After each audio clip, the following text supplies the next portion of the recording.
ناراض مت ہوئیے گا، ہمارے بہت سارے نمازی بھائی کہتے ہیں کہ صاحب الحمدللہ 40 سال سے نماز پڑھ رہا ہوں، لیکن ان سے نماز سن کر دیکھ لیں، نہ الحمد صحیح پڑھتے ہیں نہ اس کے ساتھ سورت صحیح پڑھتے ہیں، نمازوں کا ٹھکانہ ہی نہیں ہے۔ وجہ اس کی کیا ہے؟ ہم نے دیکھ دیکھ کے نماز سیکھی ہے، کسی عالم سے یہ کتاب پڑھ کر نہیں سیکھی ہوتی۔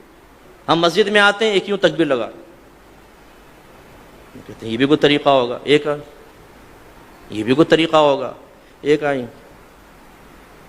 یہ بھی ایک طریقہ۔ ہمارے بچے پریشان ہوتے ہیں کہ کیا، بعض بزرگ وضو کر رہے ہوتے ہیں، ہاتھ دھویا پھر یہ اور بچہ کہتا ہے یہ بھی کچھ ہے، ہاتھ دھونے کے بعد کرنا ہوگا۔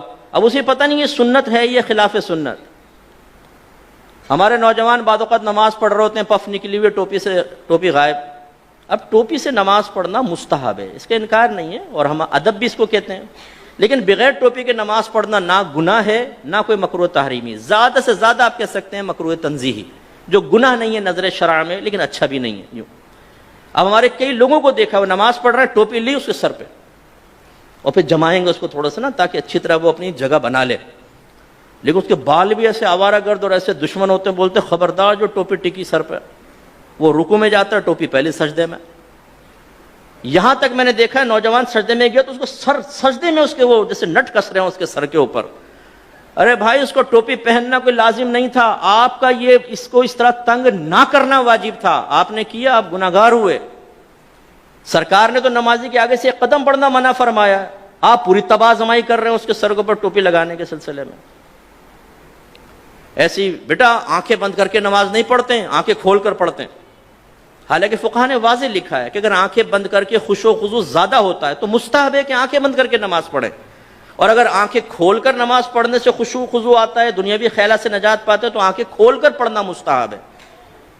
سمجھانا کیا چاہ رہا ہوں، دین سیکھا نہیں ہوتا ہم نے، سنی سنائی بات یا مسجد میں آ کے وہی آبزرویشن کے ذریعے جو ہم نے سیکھا ہوتا ہے اسے دوسروں پر مسلط کر رہے ہوتے ہیں۔ بچہ بیٹھا ہوا ہے پاؤں ہلا رہا ہے، بیٹا ایسے پاؤں نہیں ہلاتے، نحوست ہوتی، وہ بچہ رک جاتا ہے۔ اب بھائی کہاں سے نحوست ہوتی ہے بتائیے، پاؤں ہلانا کہاں سے نحوست ہے؟ یہ تو کوئی نحوست نہیں ہے، شریعت نے تو کوئی منع نہیں کیا۔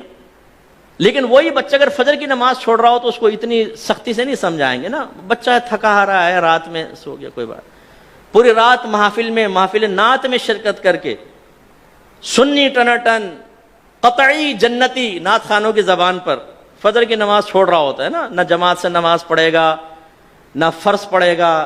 4 بجے تک محفل ہوئی ہے، اس کے بعد اسکوٹر گھمایا، آ کے بستر پہ سو گئے، مؤذن کہہ رہا حی علی الصلاۃ حی علی الفلاح، اور وہ تصوراتی اور خوابی دنیا سے جواب دے رہا ہے کہ حضور نعت خوانی میں شرکت کر تو لیے، جنتی ہو تو چکا ہوں، بلا حساب و کتاب تو ہم جنت میں چلے جائیں گے۔